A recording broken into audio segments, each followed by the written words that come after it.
Welcome back. If you've just joined us, you're watching the news at 10 on Channels Television, coming to you live from Lagos. A reminder of our major stories. President Muhammadu Buhari is expected in the country tomorrow after meeting with Archbishop of Canterbury today in London. Abuja High Court sentences 2 police officers to death for killing 2 of 6 Igbo traders in Abuja in June 2005. Mixed feelings from passengers as local airline operations formally take off at Kaduna International Airport following the closure of Nnamdi Azikiwe Airport for repair work. And Cyclone Enao hammers Madagascar with 5 people killed since storm's landfall on Tuesday.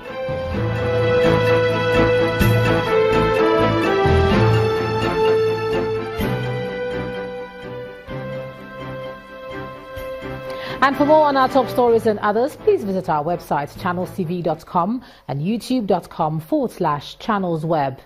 You can also watch us on the go on your mobile device. Log on to m.channelstv.com or download the Channels TV app for Android, iOS and Windows phones from their respective stores. Having the Channels TV and Channels 24 app will give you access to news and updates. You also have the Eyewitness feature, so you too can be part of the news. Just install the app, then tap and swipe to reveal the Eyewitness menu and follow the instructions to share those pictures, videos or news of happenings around you. Now we have some of those pictures and let's share them with you. We can begin with this one from New Lagos Road in Benin City, Edo State, showing the aftermath of a recent downpour. Our Eyewitness reporter wants the state government to urgently create more drains in the area. Our second picture is from the Eko Bridge here in Lagos State, and it shows a crack which our Eyewitness reporter says is dividing the bridge. Our final picture is this sad one of a woman in Ketu Alapere axis of Lagos. Our Eyewitness reporter wants anyone who knows her to come forward and address this situation as she seems to be unstable. Thanks a lot for all your pictures and do keep them coming. The acting president, Professor Yemi Oshibajo, has reiterated Nigeria's commitment to supporting the ECOWAS mediation process and the full restoration of peace in Guinea-Bissau. He said this after a meeting with the Prime Minister of Guinea-Bissau in Kaduna State. The meeting, which lasted for over 45 minutes, had in attendance the Minister of State for Foreign Affairs, Mrs. Buka Ibrahim, Deputy Governor of Kaduna State, Bala Bantex, top security officials and other government functionaries. The relationship of our both countries come a very, very long way. And if you've been following the crisis of succession and leadership in Guinea-Bissau since about 2012, Nigeria has been actively involved in that process along with ECOWAS and other ECOWAS countries. And what has happened today, of course, is that we're furthering that consultation, trying to ensure that we're able to be a part of resolving the leadership crisis that is there. And we intend to be continuously engaged in it until it's resolved. We think that ECOWAS will be able to resolve it. We are very active participants in that whole process, as you know, and we hope that within a very short time, we'll be able to resolve the crisis along with all of the other parties in ECOWAS. Let's cross over to Abuja. Here's Ibrahim Adra. Ibrahim. Many thanks, Ijoma. Now, the Independent National Electoral Commission, INEC, has announced dates for the 2019 general elections. According to the INEC National Commissioner in charge of Southwest, the Commission decided to make the announcement ahead of the time to ensure certainty of election dates. It is also to ensure proper planning by the Commission as well as other stakeholders such as political parties, security agencies and candidates. The Commission has decided to now fix the date for national elections for the first one, presidential, the third Saturday in February of the election year. Repeat, elections to presidential elections will now hold on third Saturday of the February of the election year. followed by the National Assembly, followed by the state elections 2 weeks later. So what we are saying here, it's not just the presidential, I've just used that as a very big stress, the National Assembly and presidential. That's the national elections, the way you may know it. So, to that end, the 2019 presidential and national assembly elections will hold on Saturday, 16th February 2019, while the governorship, state constituencies, FCT area council elections will hold on Saturday, 2nd March 2019. In the meantime, there seemed to be no end in sight in the leadership crisis rocking the People's Democratic Party, despite recommendations of its Reconciliation Committee.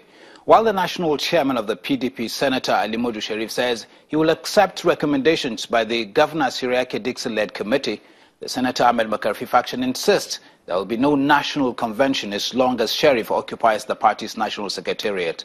Both Senator Ali Modu Sharif and spokesperson of the Senator Ahmed Makarfi group addressed journalists at separate press conferences in Abuja.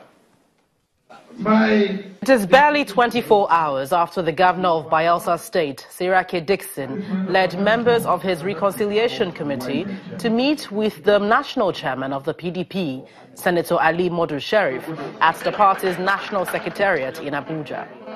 The objective of that meeting was to inform Senator Sharif of the need to organize a unity national convention with representatives from those supporting him and from those in the camp of Senator Makarfi. At this news conference in Abuja, Senator Sharif announces his plans for a national convention. He also states his desire to constitute the convention committee in line with the recommendations from the Reconciliation Committee. From today, I'm going to meet all the organs of the party, and I'm going to get a list of the VOT. I'm going to write them formally, all of them, to get lists of their membership so that we can nominate the specific numbers that were required. For the Senator Ahmed Makarfi's group, however, the Supreme Court holds the final solution to the party's problem. At this separate news conference, the spokesperson for Makarfi's group insists that the National Convention's plan of Senator Sharif cannot stand. The present illegally constituted National Working Committee led by Senator Sharif must stop operations on behalf of the party immediately. We want to state unequivocally that the party will not hold any national convention under the leadership of Senator Sharif. It has been over 2 years now that the PDP has been embroiled in a leadership tussle. It has defied several efforts by members to resolve and put the party together. The uproar that greeted the Customs Service's new directive on duties to be paid on imported vehicles is yet to abate. While Nigerians have expressed concerns on the issue, their representatives in the Senate are livid over the insistence of the Nigerian Customs Service to go ahead with the policy. The Senate had earlier in a resolution asked the Comptroller General to shelve the plan until he appears before its Committee on Customs, but now wants him in plenary and in uniform. Ease the process and encourage the Nigerian Customs on Wednesday announced a month-long period of grace, plus a 60% discount for those who pay within the period. Any private owner of a vehicle who knows that duty has not been paid, you could also take advantage of this grace period. Ready. The Senate, however, is unimpressed with the step taken, saying it falls short of its resolution. If this Senate, one of the most vibrant Senates in the history of democracy in this country, we take a resolution and an agency of government will have the temerity, we have the guts, we have the strength to bluntly disregard the entire institution of Nigerian Senate. It It is a very dark day for democracy. It is condemnable, and we cannot allow it to see the light of the day. Senators are equally unhappy that the customs helmsman has chosen not to wear his uniform. If he refuses to wear that uniform, he will not enter this Senate, and we should give him a time lag, which he must appear before us in uniform, fully dressed as a Controller General of Customs. At the end of the passionate debate, they came out with a resolution. The Senate will invite the Controller General of Customs to appear in the plenary in uniform, in appropriate custom uniform, to address the issue of past custom duties in respect of vehicles. Those in support of this prayer say aye. Those against say nay. Apart from the customs issue, the chairman of the Senate Committee on Sport, Senator Obinna Ogba, Ebonyi Central, laid the report of his committee on Nigerian Football Association Act 2004 on the floor of the Senate. Several bills were presented for first reading and others considered for second reading, including the bill to amend the Compulsory Free Universal Basic Education Act 2004 by Senator Suleiman Adokwe, Nasarawa South. More reports in Lagos with Ijoma. Ijoma, it's back to you. All right, thanks a lot, Ibrahim. Now, following the communal clash in Ile-Ife, the Osun State capital, the Hausa community has been evacuated from the Sabo area for their safety. This report looks at the situation in the state. For these men, women and children, they no longer feel safe in a place they used to call home. They are left with no other choice but to make their way out, on foot, in buses and pickup vans, to anywhere but here. No thanks to the violence that rocked Ile-Ife on the 8th of March, after an argument between a man and the wife of a transporter spiraled out of control. The result? Several dead, burnt property, a shaking town. The children play on, unaware of the grief felt by the much older ones who sit dejected, shedding tears over the ordeal they are being through, and probably for what lies ahead. I was born in Ife here, grown up in Ife, schooling in Ife here, so this is the reality things that happen to us. I would like to use this opportunity to appeal to my people to calm down. Any tension, anything that they had in their mind, I want them to know that God brought it, not be us. There is heavy presence of security agents to ensure a safe passage and shelter. If you go to all the area command office, you see some of the displaced persons. We are securing them in those places pending when we reorganize them to come back to the houses. Many are still too emotionally broke to speak, but the presence of the state governor breaks their silence. At the palace of the Oni of Ife, the monarch lends his voice to calm frayed nerves. We're here to lead by example in terms of living together and focusing on peaceful coexistence.